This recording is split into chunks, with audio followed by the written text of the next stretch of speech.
Good evening. It is 6:04 p.m., August 20th, 2015. It is time to call this San Felipe del Rio Consolidated Independent School District Board of Trustees public hearing for the budget and tax rate and special called meeting to order. Ms. Haynes? Yes, ma'am. No. Mr. Chavita? Here. Mr. Garabedian? Here. Mrs. Martinez-Lozano? Present. Mr. Mesa? Mr. Overfeld? I'm here. Dr. Keith? And I myself is present. Ms. Haynes, we do have a quorum with 5 members present. Yes, ma'am. Thank you. Let the record show that a quorum of the board members are present, that this meeting has been duly called, and notice of this meeting has been posted in accordance with the Texas Open Meetings Act, Texas Government Code, Chapter 551. All right, at this time, let's please stand for opening ceremonies, beginning with a moment of silence.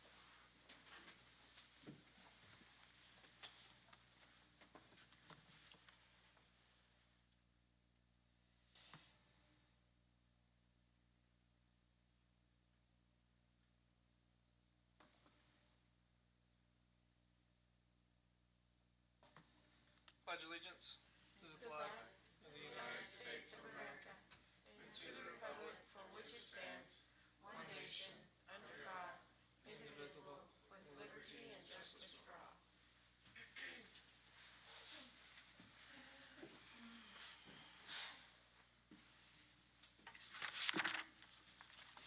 All right.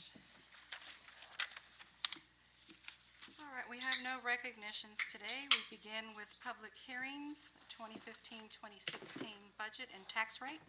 Ms. Yanakani Valdez. Dr. Rosa, flip the screen this way.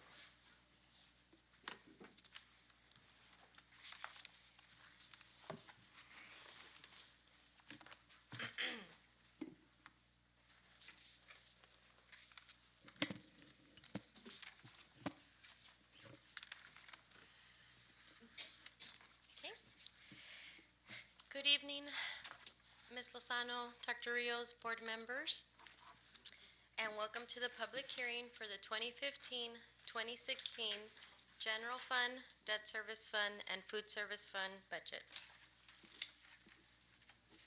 Our presentation will include the district vision and goals, the budget philosophy, budget compliance, property tax information, our average daily attendance, compensation plans, and the proposed budget for General Fund, Debt Service Fund, and Food Service Fund with the executive summary. Our district financial goal is to be a good steward of the community's resources, financial, human, and facilities, and explore new opportunities for organizational efficiency and effectiveness. Our budget philosophy is to strive to maintain financial stability in all programs and operations of the district. Financial stability depends on accurate enrollment projections, appropriate staffing to match enrollment, good fiscal planning and control, and maintaining an appropriate balance between expenditures and revenues at all levels. The Texas Education Code, Section 44.001 through 006, contains procedures and requirements for adopting the budget and tax rate. In compliance also with CE and CCG legal, the superintendent shall prepare or cause to be prepared a proposed budget covering all estimated revenue and proposed expenditures of the district for the following fiscal year. After the proposed budget has been prepared, the board president shall call a board meeting for the purpose of adopting a budget for the succeeding fiscal year. The board president shall also provide for publication of notice of the budget and proposed tax rate meeting in a daily, weekly, or biweekly newspaper published in the district. The notice shall be published not earlier than the 30th day or later than the 10th day before the date of the hearing. Concurrently with the publication of the budget, the district shall post a summary of the proposed budget on the district website. The notice appeared in our newspaper on Sunday, August 9th to meet the compliance, and also appeared this last Sunday. And the budget summary has been on our district webpage under financial transparency since August 7th.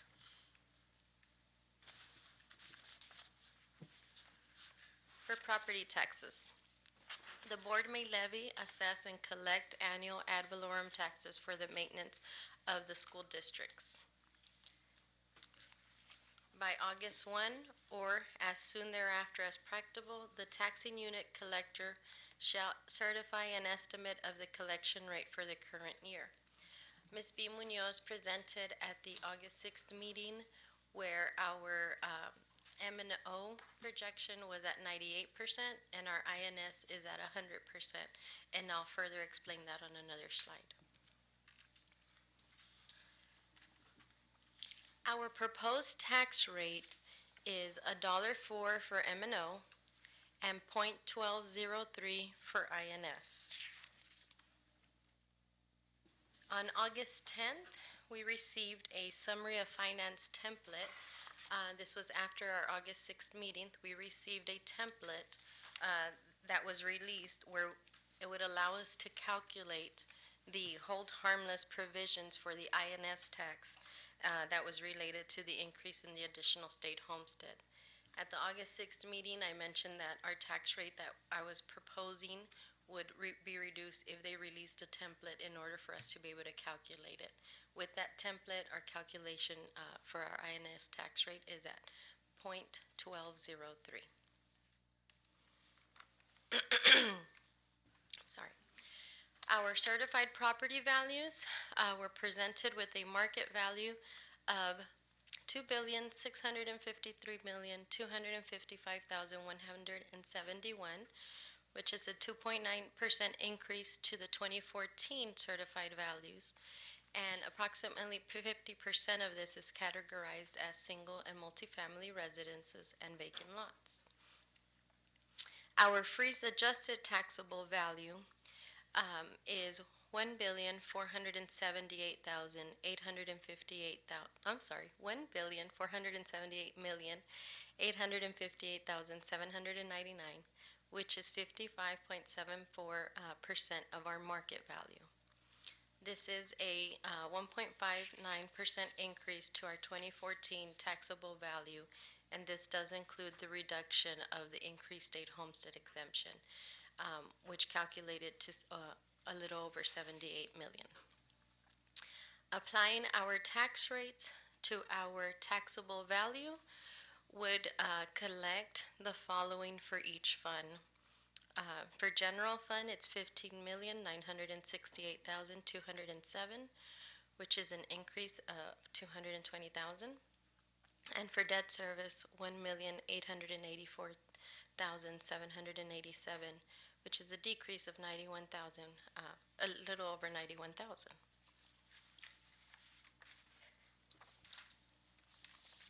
Again, the general fund portion of the tax rate is $1.04 for every $100 of taxable property value. This is no change to the prior tax year. And again, with the receipt of our updated template in order to calculate the hold harmless for the INS tax rate, that tax rate is calculated at .1203.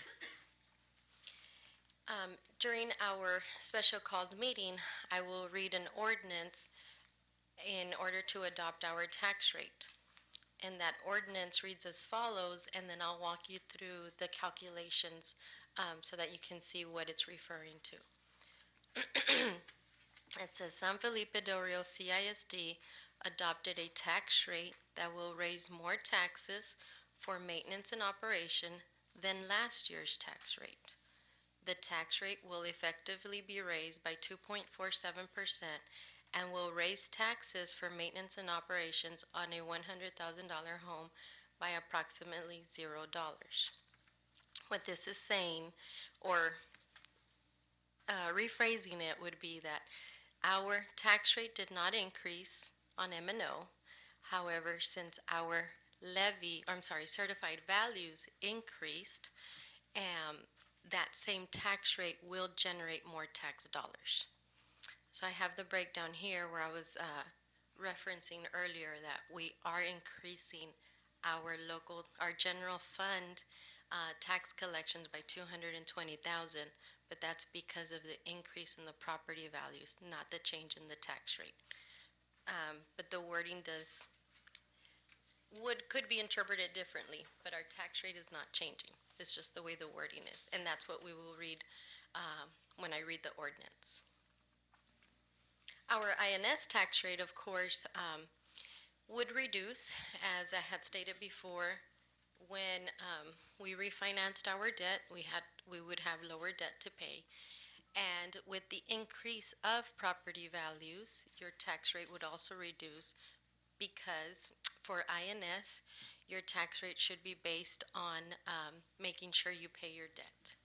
And with that, the 0.1203 cents would generate 1,884,787. The state will provide the rest of the funding in order to meet our debt for the 2015-2016 year. And this is where Ms. B. Munoz's certification is that we're using 100% of that to calculate our tax rate. If you use a percentage below that, you would then have to come back and certify what excess taxes you collected. This part of the law is included so that school districts do not underestimate or increase their tax rate by underestimating their collections in order to build a fund balance. So our INS tax rate is set at what our collections are, so that we're not underestimating to build a fund balance for INS. Our average daily attendance are the records to reflect our average daily attendance. It is a responsibility of the superintendent, principals, and teachers. It's a responsibility to the board and the state to maintain accurate, current attendance records. Our average daily attendance is a component of calculating the foundation school program, or the funding that we receive from the state. The average daily attendance calculation used for the 2015-2016 general fund revenue is based on our ending number from 1415. It's at 9,945. The average daily attendance calculation for the 2015-2016 general fund revenue from the state is also based on the special populations ADA. The allotment budget for these special populations is included in our general fund. Under compensation and benefits, the superintendent shall recommend to the board for approval compensation plans for all district employees. Our total budget includes a overall 2.4% increase in wages. We do have it broken down by category. And in benefits, a 5.8% increase. We did increase our health insurance contribution. Overall, for the district, total change in salaries is an increase of 3.05%. With our district providing 100% of the employee's annual contribution for health insurance, our starting pay is higher than the first four districts listed, which is Comstock, San Angelo, Uvalde, and Eagle Pass. Our compensation plans for our teachers and professionals would have a $550 increase to the teacher matrix for a starting pay of $40,550. Our plan would be including in the future for transitioning some positions through attrition based on a TASB staffing study. We did convert our instructional coaches to interventionalist and bilingual ESL strategist. And we did add support in the special ed area, or in our budget for the special ed co-teach by 3 positions, and additional instructional support by 8 positions. And the professional matrices were increased by $2,000. For the administrative job classification and salary schedule, there are no changes. For the paraprofessionals, again, we have a transition plan for physical education aides and library aides. We did add 3 computer technicians, and we did reconcile the titles on the job classification form for paraprofessionals. For hourly employees, the salary matrix is on its year 3 of what we had planned to increase to adjust to the TASB salary study for hourly employees.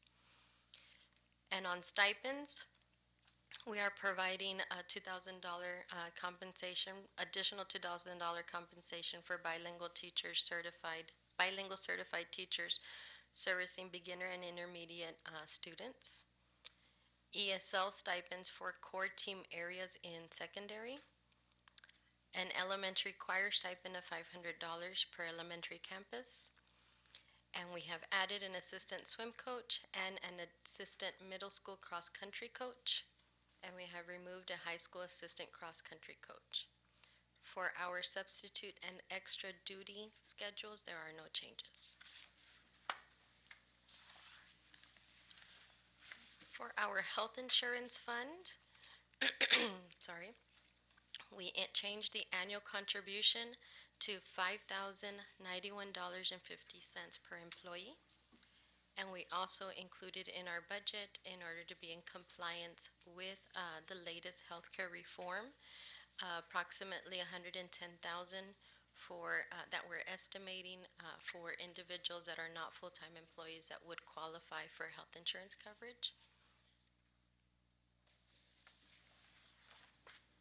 We have also proposed to align our day off options to the other districts, which are Eagle Pass, Laredo, and Uvalde.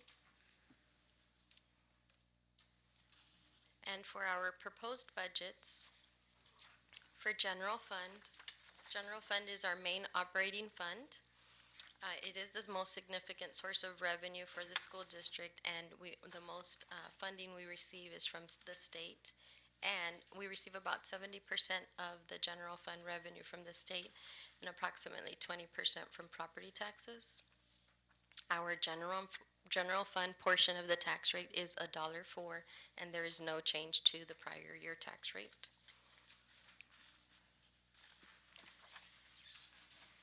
The 84th Texas legislature made some appropriations, which we included for calculating our general fund. They increased the formula funding, and they allotted for fractional funding, or for an adjustment to fractional funding.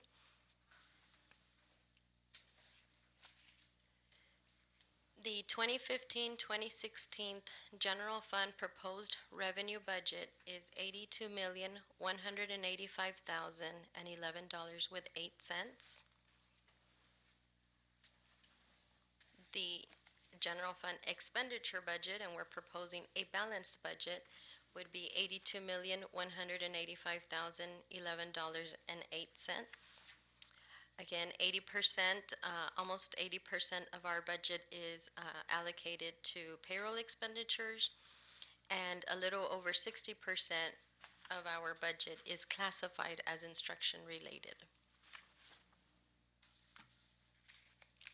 As we discussed at our April 6th meeting, with our increase to our general fund budget, these are the areas that increased, which include salaries, staff development, campus allocation budget, our substitute budget, the athletics department, college readiness, utilities, our transportation budget, special ed, budget to cover the expenses from the technology lending grant. We've also included elections and increased the custodial and maintenance. We decreased the insurance budget to be more in line with the actual proposed expenditures, and the CT budget to be in line with the state allocation based on their average daily attendance. For our debt service fund, which is also called INS, or interest and sinking, This is the fund where we accumulate property tax revenues for payment of our long-term debt, principal and interest. The portion of the tax rate is .1203 per $100 of taxable property value. The debt service budget is also a balanced budget with revenues and expenditures of $4,158,444 with 01 cents. Our child nutrition budget is the budget that is used for our federal reimbursement revenues originating from the U.S. Department of Agriculture. This budget is based on the RFP that we have with Southwest Food Excellence. They are proposing a favorable budget of $100,219 with 46 cents. So the revenue is proposed at $6,928,595 with 77 cents, and the expenditures are at $6,828,376 with 31 cents. The executive summary includes the general fund, debt service fund, and food service fund budgets. And once upon final approval of the budget, the district shall post on our website a copy of the adopted budget of the executive summary, and it will maintain on our website until the 3rd anniversary of the date the budget was adopted. We are proposing a total revenue of $93,272,050 with 86 cents. And total expenditures of $93,171,831 with 40 cents. Are there any questions?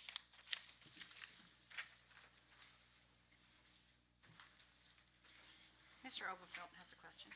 Yes, sir. I don't know if I want to ask it now or when you read the proposal, but I just want to make it very clear to those who are watching and who are going to read it in the newspaper that we're not raising taxes, right? That is correct, sir. Our tax rate is not increasing.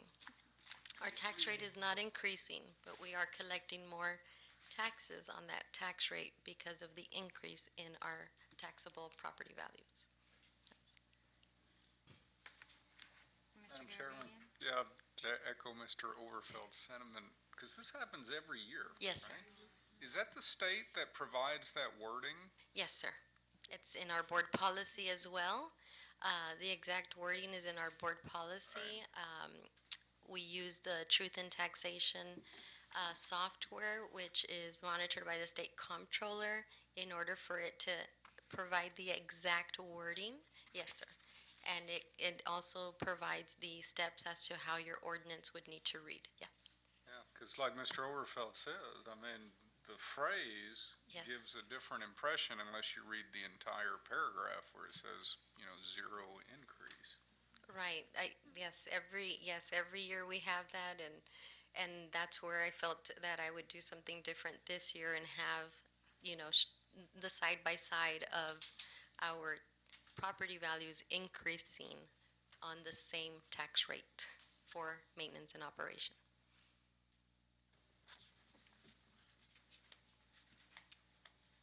Any other questions? Just one point of clarification, Ms. Valdez, and Yes, sir. we may have missed it, or maybe I missed it right now during the presentation, but one of the things that we agreed to was, and maybe you're gonna talk about it in the stipends for the elementary required teachers and the expectations for performances and after-school activities. We included a stipend for them, and I didn't. Yes, we included a $500 stipend, and it is right here. Oops, okay, that was very sensitive. We included a $500 I'm stipend. sorry. There it Yes. is. Thank you. Okay. But since you did ask Dr. Rios, could you elaborate more as to why we're allowing that stipend? Over the past few years, and I really don't know how far it predates Mike coming on board, the expectation was that they have a fall and spring concert or a winter and spring concert, and that they collaborate with all the other elementary schools. So they have two large productions, and obviously they have a whole lot of hours in preparation. And because that is a requirement and expectation that we have, then obviously this doesn't go all the way in compensating them for their hours, but certainly provides something. Thank you. Any other questions? Can we stay on the compensation plan for a minute? Yes, sir. I just want to make sure. All right, so every employee is getting a step increase. Yes, sir. Okay. And the teacher matrix, Oh, let me go back right here. Teacher $550, matrix. or is it 550? Yes, sir. Yeah, 550 increase. So in other words, whatever the step is plus that 550 is added to it. Yes, sir. And, yeah, that's the one. That's the option, that was the A versus B. Yes, sir. This was option B, a $2,000 increase to the professional matrix, which includes counselors, librarians, speech language pathologists, occupational therapists, diagnosticians, and registered nurses. Yes, registered nurses.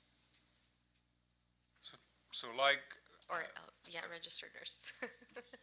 so like previous years, that means that those matrices get adjusted up by 2,000, right? The steps. The daily rate equivalent. Okay. They all have different daily rates. Okay. And so the teachers' matrice increased by $2,000 at 187 days. Right. So we took that 2,000 divided by 187 and applied that daily rate to the number of days within those matrices. So it might be a little bit more than 2,000 if they work more than 187. Okay. Some work 193, some work 220. I can open up the schedules if you'd like. Just for clarification, it was the same process last year. Yeah, that's what I'm getting at, how we're doing it, right? So like if I'm one of those categories on option B, then I wind up with the step amount plus this adjusted amount. Yes, sir. Like what happened with the teachers Yes, sir. last year, right? It was the $2,000 amount and the step amount. And then this year, I guess the teachers, it's the step plus that 550, but I was talking specifically about the professional matrices. And when we compared option A to option B had more categories on it that were identified in the salary study of 3 years ago. Yes, sir. That's how I counted it anyway. Did anybody see it differently? Then, of course, there was the discussion, Mr. Garabedian, about the dyslexia teachers, and I know there are dyslexia teachers out there that are really concerned about not getting an increase. However, in speaking to Dr. Rios, I know there are plans to really look at that, study it, go back to the TASB salary survey. Could you just kind of elaborate a little bit on what our plans are for next year? For this coming year, I asked our CFO to reach out to TASB to do a salary study and to commit to doing one every 3 years. And there are some individuals that we have to specifically look at to make sure that we understand their role and their pay. One group, for example, are the paraprofessionals. We did not address them in the last 3 years, this being the 3rd year. So we will take a look again. Are they still above market as they were last year? Another group of individuals would be defining a true comparison of the dyslexia teachers, because there are dyslexia teachers and there's dyslexia specialists. There's different job descriptions. So understanding what the district needs and make sure that we adequately compensate them. Another area that we will be looking at is on how we provide salary increases when people promote within the district, because there's also some disparity there that we've identified. And it's existed for years, but we've identified it now, so we'll address that. Another group of of individuals is our police officers, and how are they compensated, and where have they been addressed in the last 3 years? It'll be a general salary study, but we will identify specific groups where we need clarity on, because it's hard to compare them to a market rate when the job descriptions may be different. So we'll look to have a little bit more of a more defined scope in terms of when we compare, make sure we're comparing the right job description. That's perfect. Because that has been one of the Yeah, concerns. because in the Comparing case, apples to oranges. in the case of the dyslexia reading specialist, right, and now their duties have changed. Yes. Their job description has changed. So using the salary study that's on the shelf, so to speak, and even a new salary study sometime this coming year, is still looking at salaries as far as an amount of money, not necessarily salaries comparable to work done. See what I'm saying? So myself, yeah, I would really like to see that focused on the dyslexia teachers, because there's been that change. And the paraprofessionals, I said the paras before because I still, maybe I'm remembering incorrectly, but I thought last year that we had said that we were going to look very closely at the paraprofessional pay scale. Or am I imagining that, or am I dreaming board meetings now? You might be doing that, but no, that is, I think your recollection is correct. And the same, I guess this is really for the board to consider and to guide the administration, and the same with the paraprofessionals. I don't have a lot of evidence, but given some of the readjustments and the reassigning and new directors and things like that, there may very well be kind of additional duties, additional work that many of those paraprofessionals are doing now. I know, getting back to like the dyslexia teachers and some others, their duties have increased. So are we saying that if we do a salary study in the next 6 or 8 months, or TASB does a new salary study, that those two groups would be like on the top of the list to be seriously looked at for, I guess we're calling it an adjustment, right, next year? I think that's what I would hope for, because they really do need to be looked at.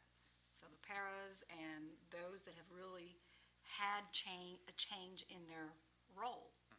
So absolutely really drilling down. And from my recollection from when we had the last TASB salary survey, Mr. Dean, and I don't remember the lady that worked with us, but, we had a lot of discussion about what we wanted them to focus on. So if I don't recall or remember to bring those issues up, please, let's all work together to try to make sure that we clearly articulate what it is that we are hoping to get out of the TASB salary survey, which is fairness, equity. Especially in the case of the paraprofessionals. I mean, it's one thing to talk about adjusting pay for professional status people. It's when you make $45,000, $55,000, $65,000, $80,000 compared to someone who's making $15,000 or $18,000 or $20,000. That's why the paraprofessional group especially that bothers me. That I don't think we've gotten to that yet. And I definitely would like to see it in this coming year in the dyslexia as well. I was hoping Mr. Mesa would be here tonight to advocate with me, but apparently he's not. But it sounds like several of us are in agreement as well. Well, I mean, every employee, every staff member, everyone is valuable, and we definitely want to compensate them based on their job. So absolutely, we want to do the right thing. In the salary study of 3 years ago, I have it, but I didn't go back and look through it that closely. Do they also consider the context of the job? In other words, if you compare, say, a librarian's salary in these other districts with the librarian salary as a class, right? Do they, or could we get a study that actually looks at what they are doing? Does that make sense? No, it does make sense. I would have to ask Dr. McNamara if the job-specific responsibilities for were example, compared versus a title. Dr. Patty, there was a time at Uvalde CISD where they had like a district librarian or a couple of district librarians. They had librarians, my understanding was they had librarians at each school at one time, and then there was a riff, and they only had like a couple of librarians for the whole district, and then they had maybe an 8 or 2 or something like that. And so it dramatically changed, you know, the context of those people's work. So I guess that's what I'm getting at, when it's not just a comparison of money, right? Salary studies can be a comparison of the actual work and Absolutely, yes. And they did ask and request job descriptions specific to certain positions, especially if we knew that they had multiple job responsibilities or change, like you're saying, or consolidation. And yes, we did absolutely provide those to them. And that's one of the reasons why we've been drilling down and trying to bring to you monthly, except for right now in the hiring process, the revisions to them, so that when we do embark on this next endeavor, we'll be able to provide them with the new job descriptions. We'll be doing the campus group next, which will go right in line with what y'all are discussing this evening about paraprofessionals, and they're changing their roles. Because you're absolutely right, you know, the roles have changed. So we are trying to get those updated to be in sync with the new TASB salary study. okay. Yes, sir. And one other thing quickly, because I know this has come up, and it's not to try to change the compensation plan or anything, but looking forward, can you go to the website real quick Sir? and go to the, I guess we call them the matrices, you know, where it shows the teacher scale and the librarian scale and all the rest. And when I get through, no administrator in the district will be very happy with me, but that's okay. Under employment and compensation Yeah, there you go. plans? Would you pull up first the teacher plan? Yes, as soon as I find it, right here. And, yeah, we can all see that. But if I guess you can see it on your screen. Yes, sir. Okay, so the steps on the left, could you just read me, there's 0, 1, 2, right? It runs from 0 through 45. Right, so it's 0, 1, 2, Yes, sir. 3, 4, 5. All right, now go to, like, say, the librarian.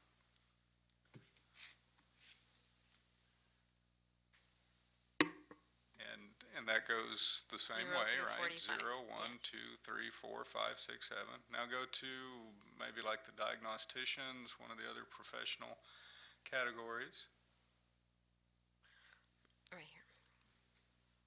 Okay. And it also goes 0 through 0, 45. 1, 2, 3, 4, 5, 6, as far as the steps. Now go to like the paraprofessionals.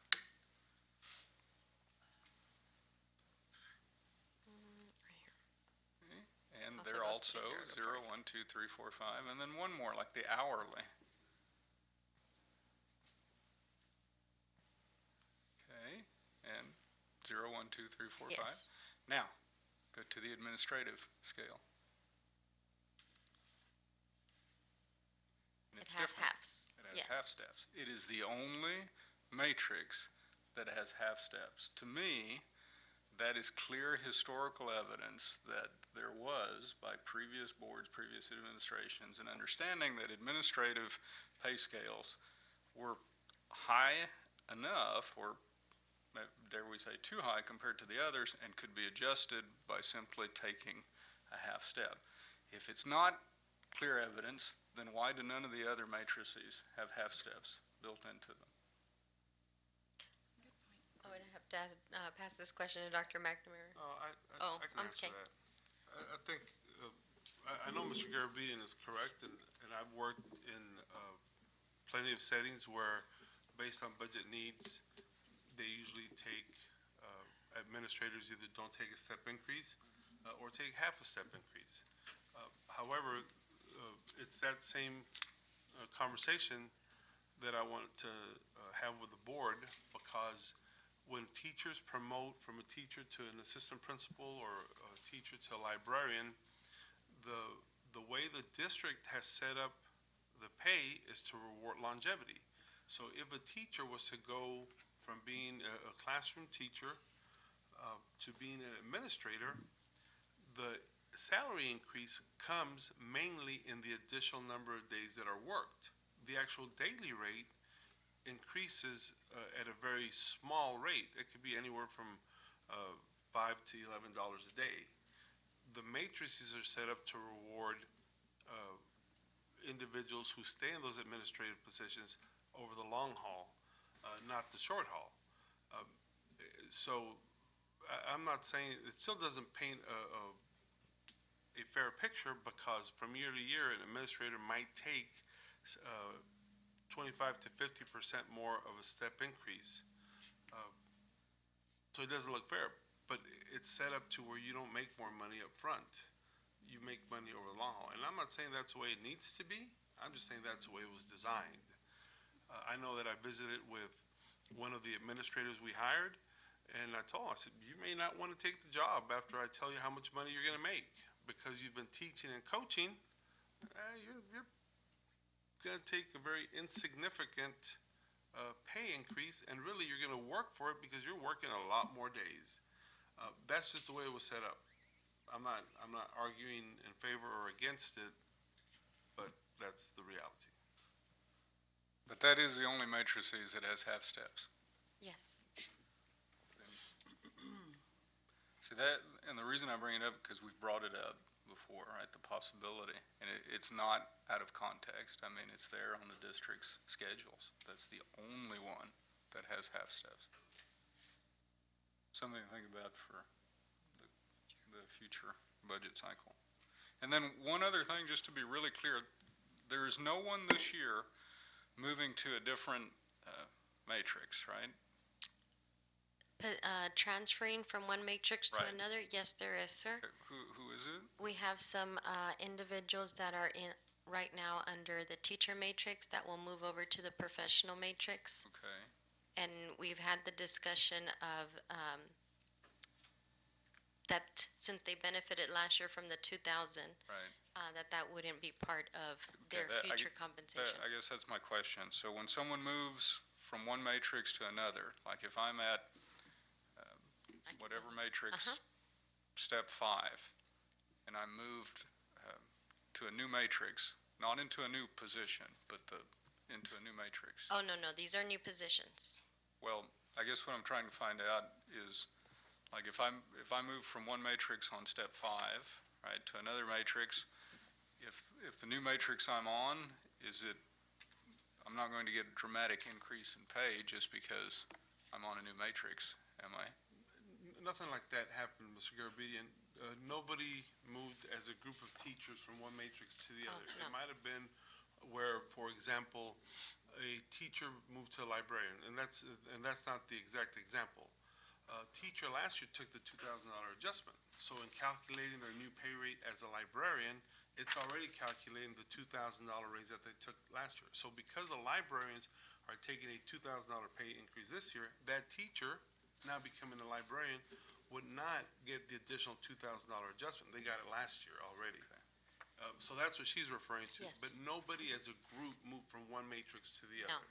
And when we do that, or when someone goes to a new matrix, they go on a dollar amount, basically. I mean, within Right, we as try much to as possible. we try to match them to the nearest dollar, to the nearest identified step on that matrix based on their value. Like if I'm Yes. a 5 and I'm at $50,000, and then I move to another matrix, and And it 5 has- is way too much, then I wind You up go on like down. 3, right? Yes. But I go to the closest Yes. amount to where I am. Yes, you go to the closest one. Okay.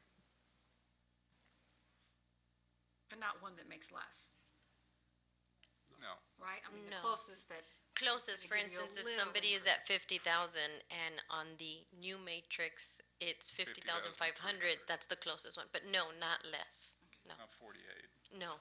Yeah. No.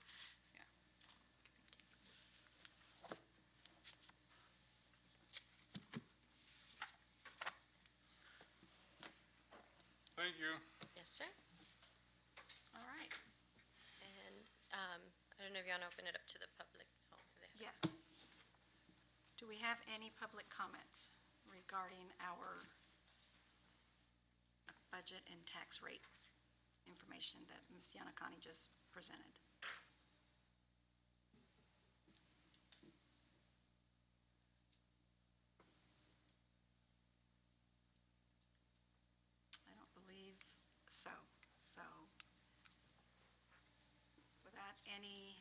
public comments. Let's move forward with the recommendation. What this time, then we open up the special called meeting on the agenda. Yeah, we close the workshop and we open up. Okay, so now we close the workshop and let's reopen for the special call meeting. All right, number 6 and 7, there are no items. Number 8, which is the consent agenda, we have a few items there. F, which looks at purchase order over $25,000, G, contracts over $5,000, and the second reading and adoption of policy revisions. Does anyone wish to pull any of these consent agenda items? I have a quick question, and it doesn't need to be pulled. It's on F1, so I guess the question is for Mrs. Garcia. On the MOU,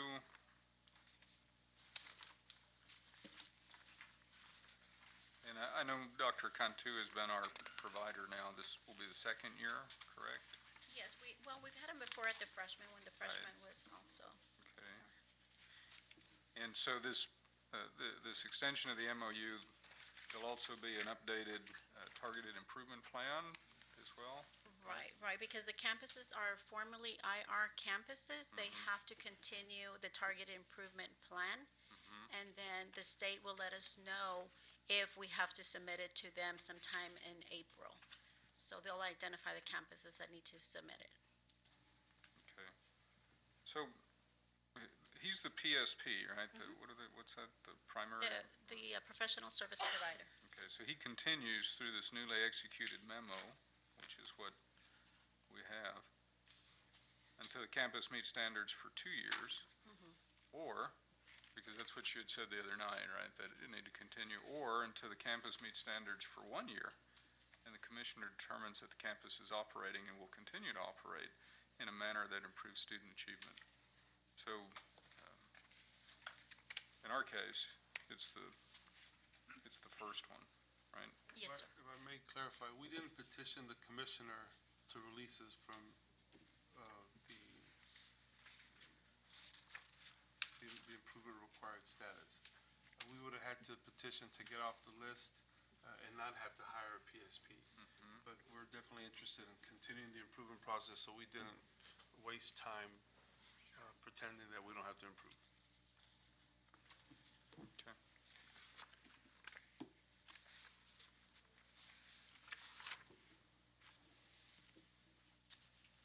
Thank you. Any other discussion? On age, I brought up on the limited or transfer days donated, you're not gonna do anything about it? Mr. Chavita, I believe we were going to take that to that new policy review committee to discuss. And that's something that's going to be facilitated by Ms. Hernandez, with participation from 3 board members, Ms. Haynes, Mr. Overfelt, and myself. But then my question is to see what are we gonna do about it? Right. I understand that. The committee was one that brought it up, so I'm sure it's gonna stay as such. I don't like it, let me put it that way. Right, you're not happy, from what I understand, with the way the policy reads today, right? But that issue about donating hours is going to be talked about and reviewed and discussed at the For the committee. final, Yes, sir. Yes, sir. So we can That's my always question. come back to to that policy when we actually review it. I understand. And come back and I review just it. wanted to make sure that something will be done, because otherwise I'm not gonna vote for it. I understand. And it is something that I asked Dr. Rios to follow up with Sandra to make sure that we don't lose sight of that. Okay?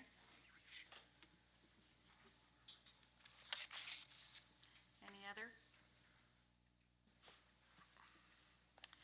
All right, so no other questions. Do we have a recommendation to approve the consent agenda?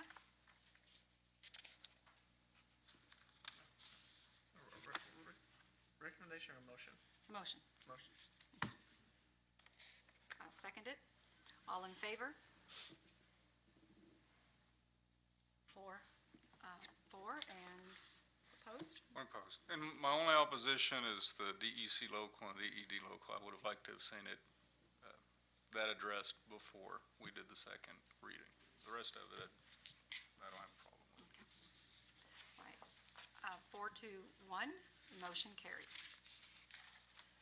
All right, let's move on to number 9, citizens to be heard. Miss Betty, do we have anyone? All right. We move on to number 10 and 11 and 12. There are no items. So down to number 13, business and finance, which brings back Miss Yanakani Valdez.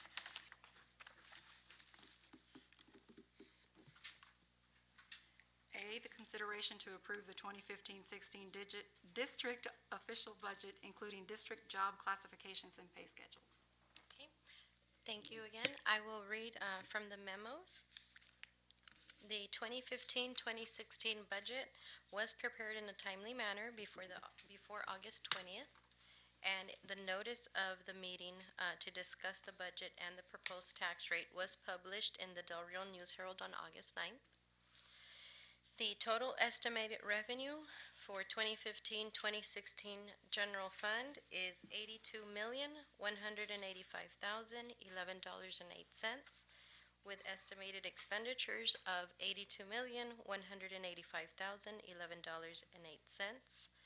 We are estimating an unassigned fund balance at the end of the fiscal year of $25,653,442.64. Our general fund expenditure budget includes the following state program allotments, and this is from the Special Populations Average Daily Attendance. For special education, it's $2,272,523 with 24 cents. For career and technology allotment, it's $3,262,100 with 96 cents. The gifted and talented allotment is $180,180 with 55 cents.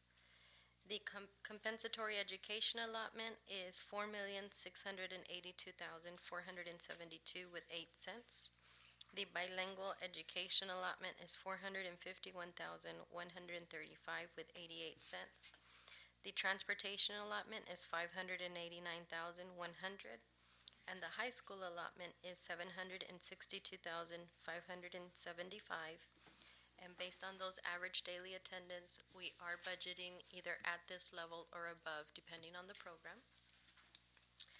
For debt service, the 2015-2016 estimated revenue is $4,158,444 with 1 cent.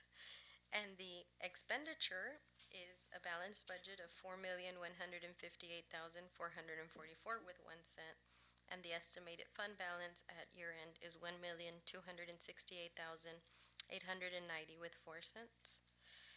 For the 2015-2016 food service budget, the estimated revenue is $6,928,595 with 77 cents. And the estimated expenditure budget is $6,828,376 with 31 cents. An estimated fund balance at year end of $405,918. The 2015-2016 total combined district official budget revenue is $93,272,050.86, and the expenditure budget is $93,171,831.40. The 2015-2016 compensation plans include the following salary structures plus stipends, substitute schedule, and extra duty and summer school. So it's administrative, paraprofessional, hourly, the teacher and professional. We include stipends that are classified as district-wide, campus, and athletics, and a substitute and extra duty schedule and a summer school schedule were also included in your packets. Are there any questions?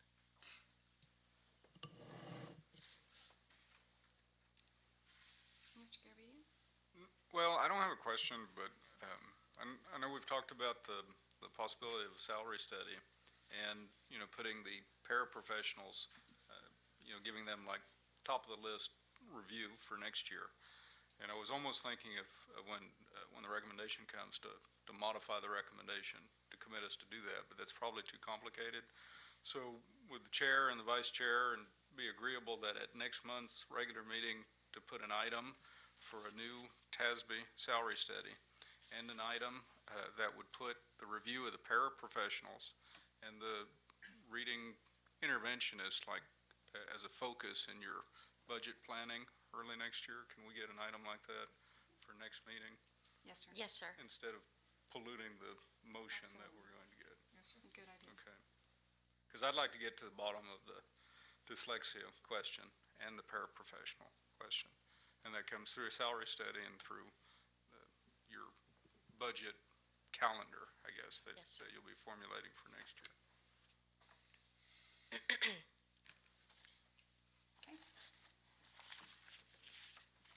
Okay, I'll read the recommendation. Yes, ma'am. It is the recommendation of the administration for the approval of the 2015-2016 district official budget, which includes the general fund budget, the debt service budget, and the food service budget, and the district compensation plans to include job classifications and compensation plans plus stipends, substitute and extra duty, and summer school schedules. Okay, we've heard the recommendation. Mr. Chavita makes a motion to approve. Do we have a second?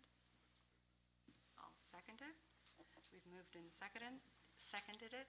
Is there any further discussion? All right. Those in favor? Unanimous? Opposed? None? Motion carries. Thank you. Thank you. Moving on to B, consideration to adopt the 2015-2016 ordinance setting the M&O tax rate and the INS tax rate. Ms. Yanakani Valdez. Thank you, and I will read also from the memo. On August 6, 2015, the board approved a proposed tax rate for the purpose of posting the required public meeting, budget, and tax rate notice. The public notice included a proposed tax rate of $1.1618, which was $1.04 for an M&O and $0.1218 for INS. With our policy CCG legal, if our debt service rate calculated under Education Code 44.004 decreases after the publication of the notice required by this section, the board president is not required to publish another notice or call another meeting to discuss and adopt the budget and proposed lower tax rate, because the latest template provided did calculate a lower tax rate of 0.1203. On August 9th, we did publish the notice of public meetings to discuss the budget and proposed tax rate, and this notice did follow the comptroller's rules under the Truth in Taxation Guidelines. On August 10th, we did receive an updated template to calculate the hold harmless provisions related to the additional $10,000 homestead exemption. The state comptroller is also currently recalculating 2014 property values with the decrease of the local values due to the additional homestead exemption. Based on our 2015 certified values and the latest summary of finance template, the INS tax rate was recalculated to 0.1203. And included in section 26.05 of the property tax code provides the steps required for adoption of the tax rate, which I included in your packet, which will be included when I read the the ordinance. And we are also required to provide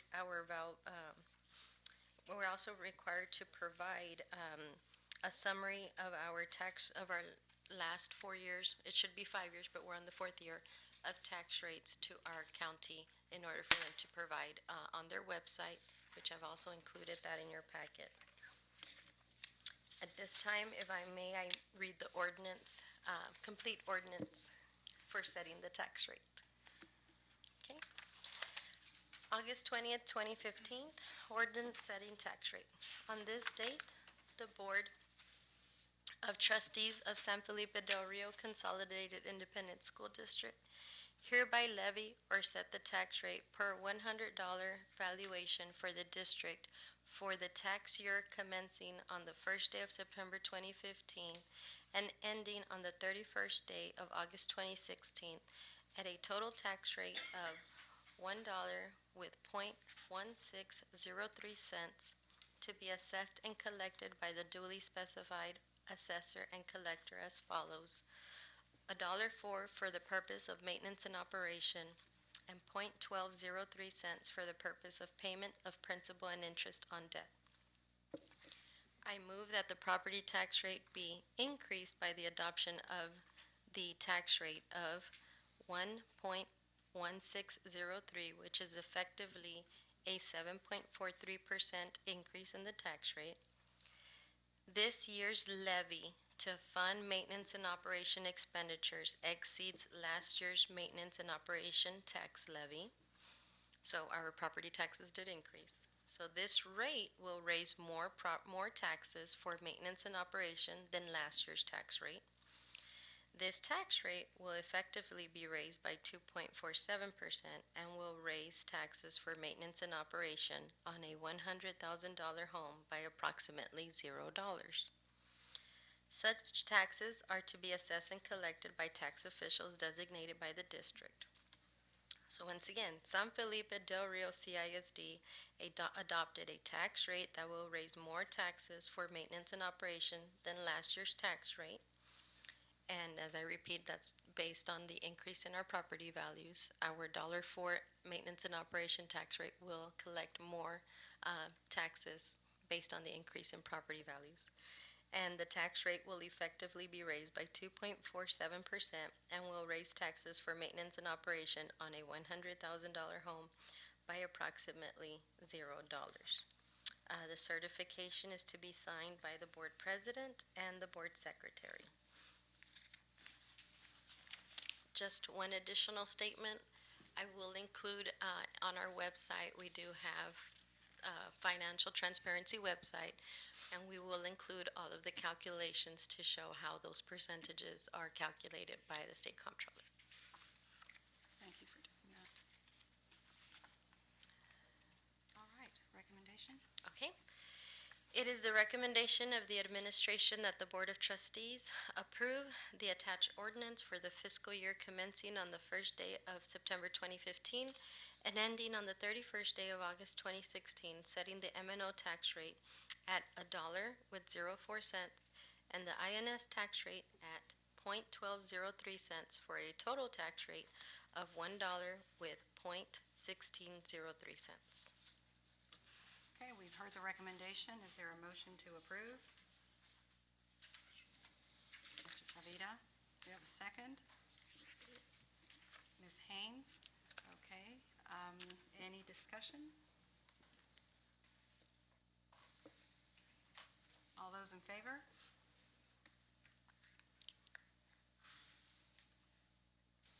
Unanimous? None opposed? Motion carries. Let's move on to C, consideration to approve intent to modify the compressed tax rate for the 2015-2016 school year. Ms. Valdez. With the 84th legislative session, they allowed for adjustments to our compressed tax rates for school districts that had a 2005 maintenance and operation or M&O tax rate below the maximum allowed M&O tax rate of $1.50 at that time. The criteria that makes our district eligible for additional funding in order to modify the compressed tax rate is our compressed tax rate must be below $1.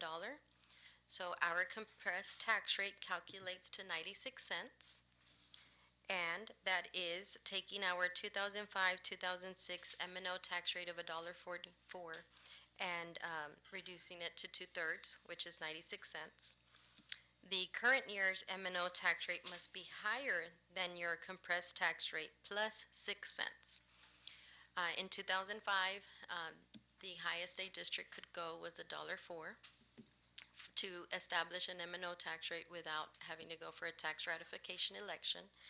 Since our M&O tax rate in 2005 was compressed to 96 cents and we could go up to $1.04, we were able to go 8 cents higher than what the law allowed at that time. No, not than what the law allowed at that time, in order to be at the $1.04, which was 8 cents higher.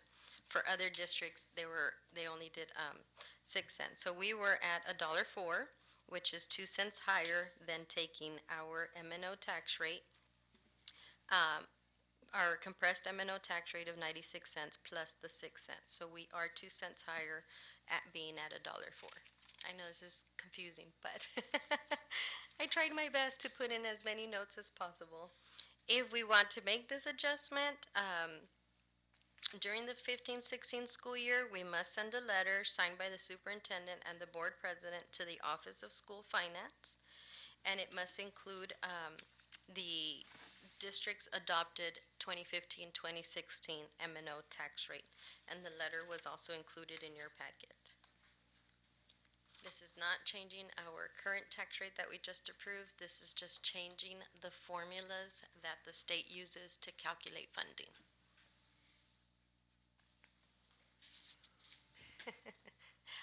I can pull it up, sir. No, it'll just Okay. make it worse for me. So what does it do to the average person's tax bill? This does nothing to the average person's tax bill. Do anything to anybody's tax bill? No, sir. It doesn't do anything to anybody's tax bill. The way the state calculates funding for our district is, since we were not at the $1.50 in 2005, 2006, they in turn penalize us, but not by not fully funding us. So, and our penalty is based on where we were in comparison to the $1.50. There was a lot of school districts who were requesting additional funding, and one way that, of course, that was passed through the legislative session is to remove some of that penalty. And this is just a formula in the way the state funds our school district, which means our district would be, is $590,000 receiving an additional funding, which is already included in our general fund revenue of $590,000. Had this law not passed, our general fund revenue or general fund budget in total would have been $590,000 less. So this is just a change to the way the state funds our district, and that total funding is already included in our proposed budget. So the proposed budget we just passed is using this, Yes. and it's, okay. When did we talk about this before? At the second budget workshop, when the legislative session approved, or what was approved at the legislative session, I brought it up at the second budget workshop, and then also presented it at the August 6th meeting, which was our proposed budget meeting. When I presented it in June, at that time they didn't have a template. They then later released a template, which is the letter that was included in your packet. That is the template that the state is requesting that we send in order to include that funding. So why would anybody not do this? I don't understand. And I asked that same question, and I don't know, I guess, they're just creating this in order for those districts that do not keep up with the law, maybe do not take advantage of it, but in 2 years it'll be mandatory. So we have to do this step again next year for 16-17, and then after that, it's going to be a part of the funding of school districts.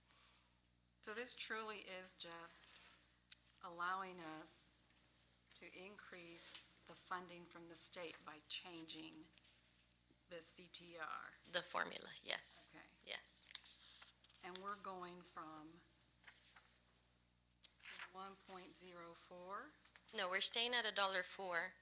However, since our compressed tax rate was at 96 cents instead of $1, that difference is what the state was penalizing us by, and we weren't receiving full funding from them. It's just all a formula in how they fund us.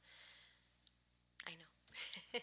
So instead of being 100% funded in the way they calculate the formula, we're 96% funded. So this would change it to put us at 98% funded by the state.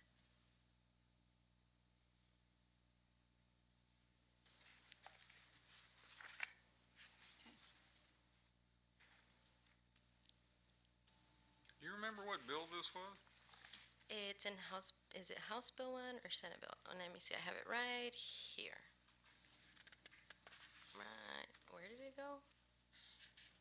Oh, one more down, I think.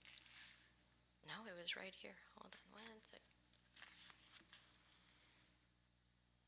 Oh, I think I included it with general fund revenue. So it's after compensation, right here. It is House Bill 1, General Appropriations. They increased formula funding and allowed for additional revenue by changing the fractional funding formula. It's on page 9 of the 84th legislative session, and House Bill 1 by Otto and Nelson. Is this the raises golded penny yield? Is that it? Yes, sir. Okay. Right here. It was, for us, it would be copper pennies. In our formula, it would raise your copper pennies. We already had the 6 golden pennies. Mr. Chavita? Oh, yes, sir. In other words, whatever money we get for 104, we're only getting 96, or whether you multiply it by 0.96 to get the amount, or? No. On local tax collections, we use that $1.04 and apply it against our levy. That's one side of calculating revenue. I'm looking at the fraction, the term there, that's what I'm Yes, making yes. reference to. And when it comes to the state funding our district, there's multiple components included in that calculation. It starts from our average daily attendance, to our special populations, to our property values, to the size of our district. They have lots of formulas included in there, and one of the formulas was, what is your compressed tax rate? Ours was 96 cents, which meant that we were not taxing at $1.50 back in 2005 and 2006. And in order to be fair and equal to all the school districts, since we were not taxing at the $1.50, we were at $1.44. When they did the compressed tax rate at 2/3 of that tax rate, they input a formula into the funding where we wouldn't receive full allocation because we weren't fully taxing at that time. And there were several school districts who were fighting that because the state wasn't fully funding us or funding those school districts that were below $1 on the compressed tax rate. So one of the formulas that they put in was that you could adjust that compressed tax rate by the pennies that you had in excess, and I'll have to read it from here. So we had 2 more pennies that we could change our compressed tax rate to put us at 98%. So our school district would still not be fully funded by the state based on their formulas. But that is one adjustment that they're doing.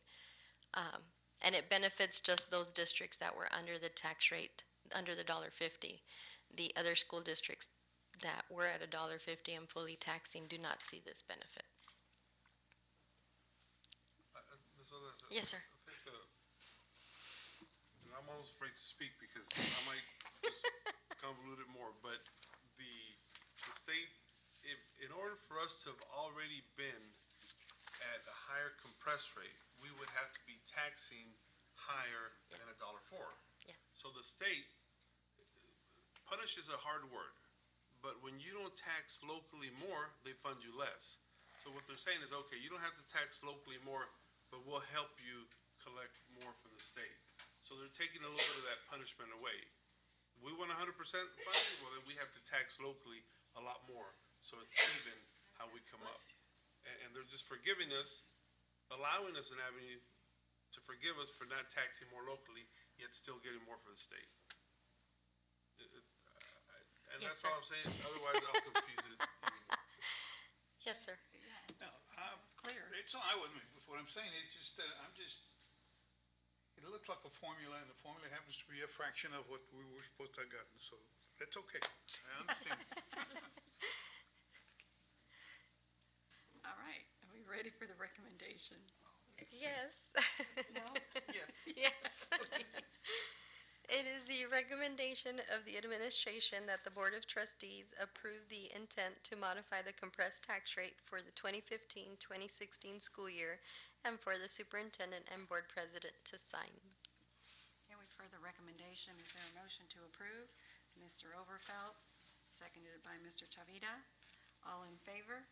Oh, can we discuss on More that? discussion?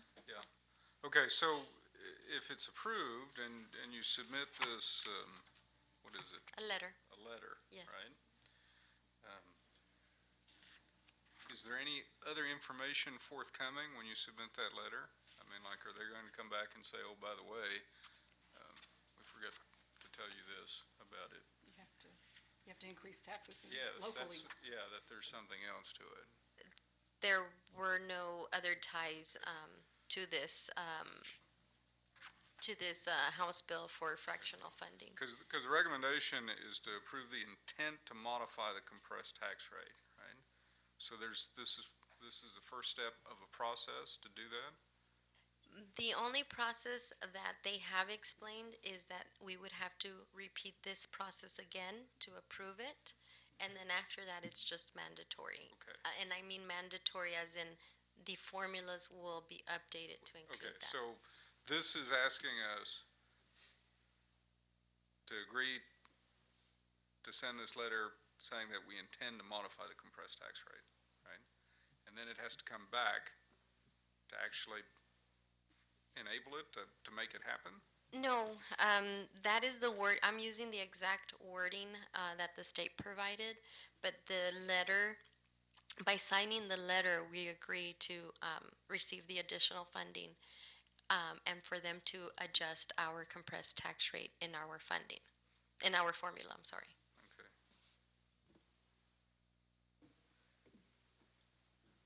Okay. And I use the exact wording on everything that they sent us.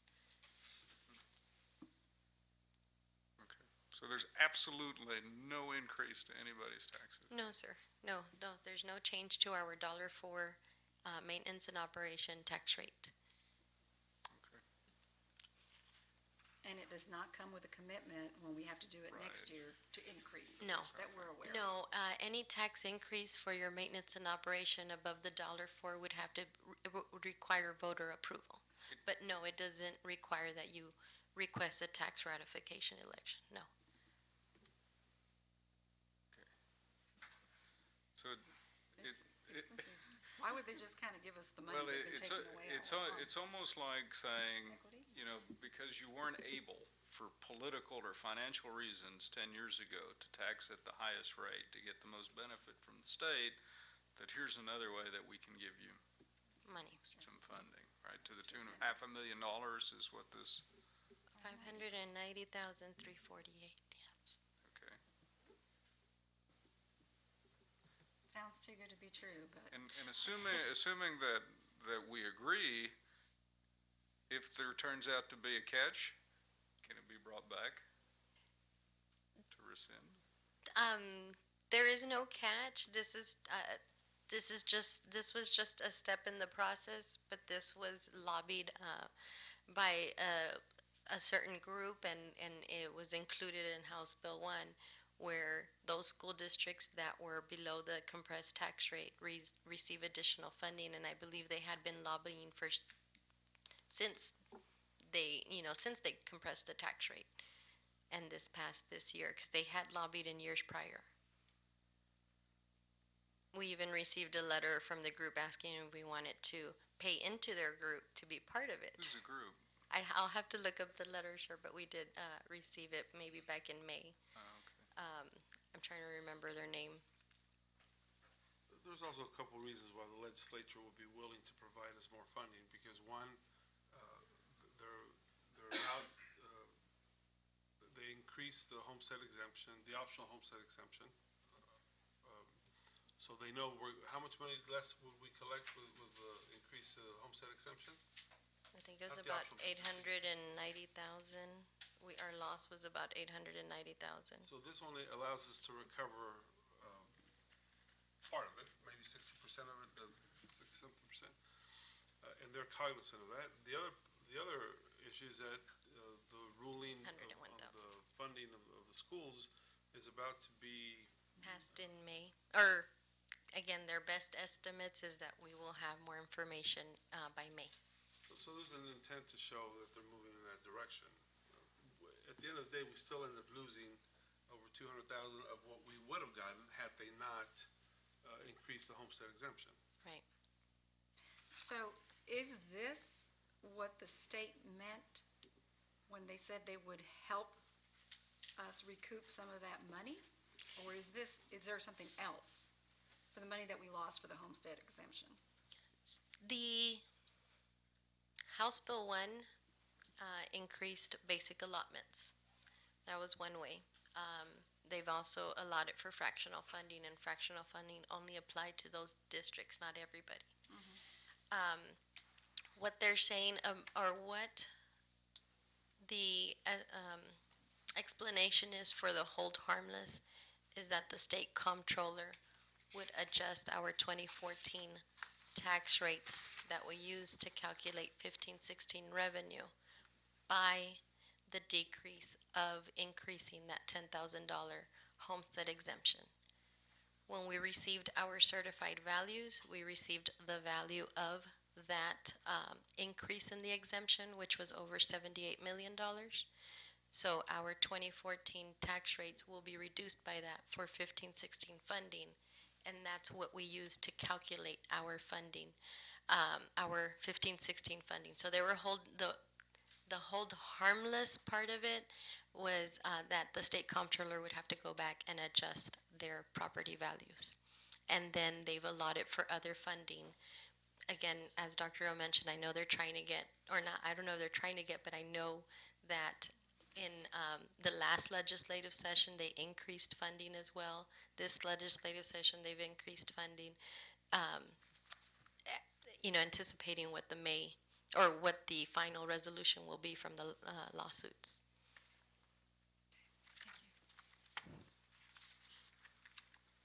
Any further discussion? In this template and the instructions that go with it, comes from the state of Texas or comes from somewhere else?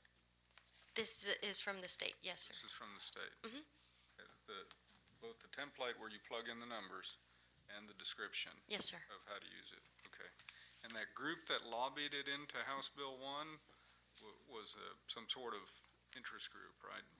I know it was a collective group of school districts and there was one, I believe, school district that was leading it with another group, and I'd have to pull up their name. It was not an easy name to remember. But the template and the instructions Everything comes from are the state. Yes, everything I provide you comes from the state, yes.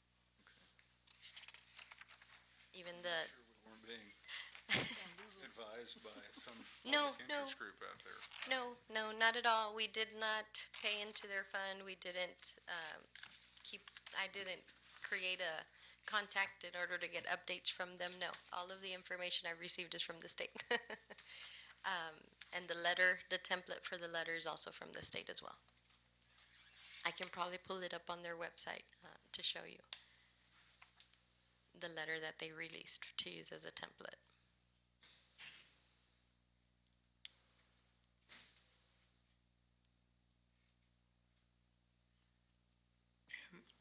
Yes, sir. So, this is through 2019 that we're approving. What is it, what do they mean by copper pennies or compensation on that little? I don't have the formula saved here, but our pennies, well, I'm sorry, I should say the taxing pennies have a value. Your golden pennies have a higher value than your copper and silver pennies. So your tax rate is broken out into those categories.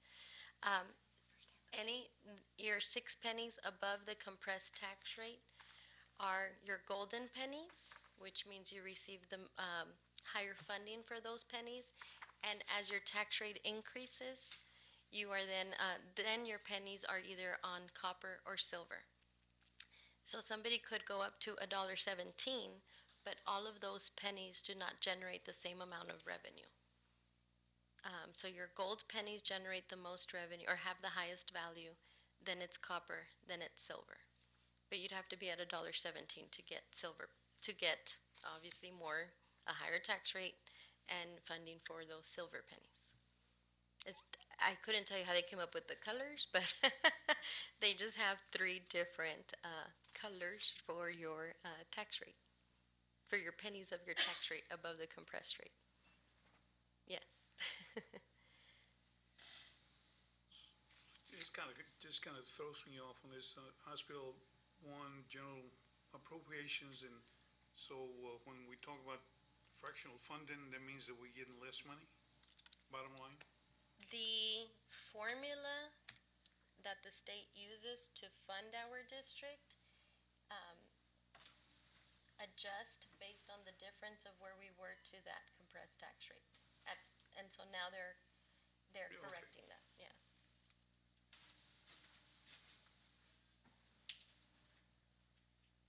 Oh, it's gonna be harder to find looking at it this way. Maybe it's here. Any further discussion? Okay. All in favor?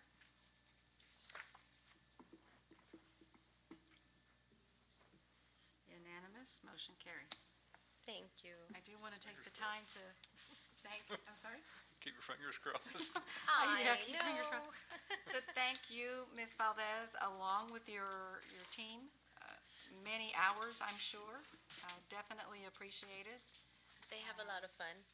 They've had a lot of fun. I can tell. Look at their bright little smiling faces. Thank you very much. Thank you. For all of your hard work. Right. Okay. We have no items under 14 HR and Student Services and 15 Technology Services. We are ready for closed session. It is now still August the 20th at 7:31. The Board of Trustees will recess this open session and convene in a closed meeting in accordance with the Texas Open Meetings Act, Texas Government Code, Chapter 551, Subchapter D and E. We're able to do that under Sections 551.071 through 551.074, 551.076, 551.082, and 551.084. Specifically, pursuant to 551.074, we will have discussion of personnel or to hear complaints against personnel. Specifically, number 1, discussion of personnel report to include the following: new hires, district vacancies, retirements, resignations, and reassignments. Number 2, discussion of salary adjustments to include, but not limited to, the following justifications: service credit, master's degree, and stipends. All final votes, actions, or decisions will be taken in open session. We are now in closed session.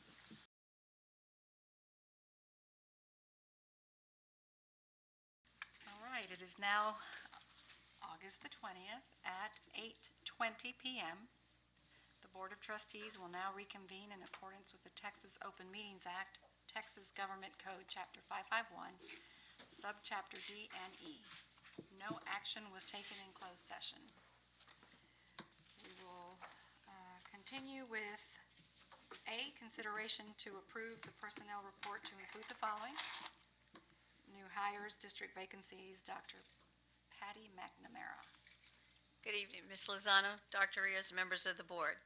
At this time, the administration respectfully requests your approval for Ms. Vanessa Barbary Fraga, 3rd grade bilingual, teaching our advanced high students at Garfield Elementary.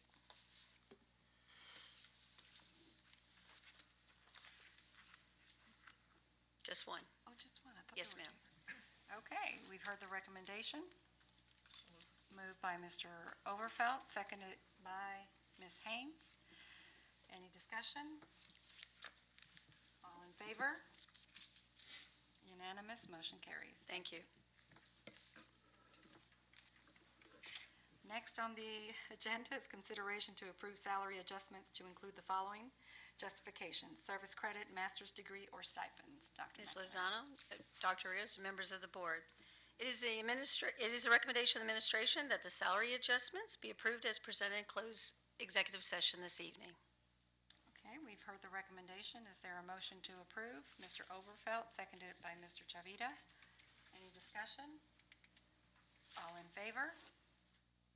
Motion carries. Thank you. Thank you. There are no items under the superintendent's report. Last on our agenda, as always, is adjournment. Do I have a motion to adjourn? Motion adjourned. Okay, all in favor? Second was Amy. Motion carries. Thank